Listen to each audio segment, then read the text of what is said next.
Hindi na iwasang mag-react ni Attorney Joji Alonso sa isang komento sa kanyang Instagram post na tampok sina Kim Chiu at Paulo Avellino sa isang eksena mula sa kanilang bagong pelikulang A Perfect Marriage. Sa naturang silhouette shot, makikita si Kim na nakahawak sa kanyang tiyan habang nakatingin kay Paulo, na si Paulo naman ay nakatingala sa aktres. Dahil sa patuloy na espekulasyon tungkol sa umano'y pagbubuntis ni Kim, may isang netizen na nagkomento at inakusahan si Attorney Joji na tila ginagamit ang naturang issue bilang bahagi ng promotion ng pelikula. Ayon sa netizen, tila maaga umano ang publicity at may kaugnayan ito sa mga kumakalat na usapin tungkol sa aktres. Ang aga ng PR, kaya pala may chismis si Kim Chiu.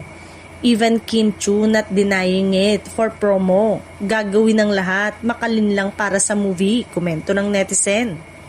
Hindi naman pinalampas ni Attorney Joji ang naturang patusada at direkta itong sinagot. Git niya, walang katotohanan ng paratang at walang anumang kinalaman ng pelikula sa kumakalat na rumor tungkol kay Kim. Aniya, hindi ganoon ang paraan ng quantum film at pagpopromote ng kanilang mga pelikula at mas pinaniniwalaan nila ang kalidad ng kanilang proyekto. My statement is farthest from the truth.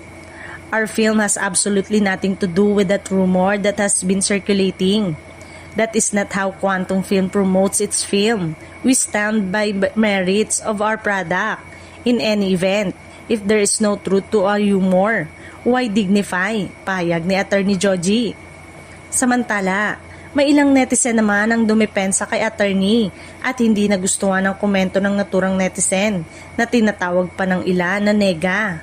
Sa kabilang banda, mukhang may magandang balita rin para sa Kim Paulandia na nasa ibang bansa dahil pinaghahandaan umano ang posibilidad na magkaroon ng international screening ang A Perfect Marriage.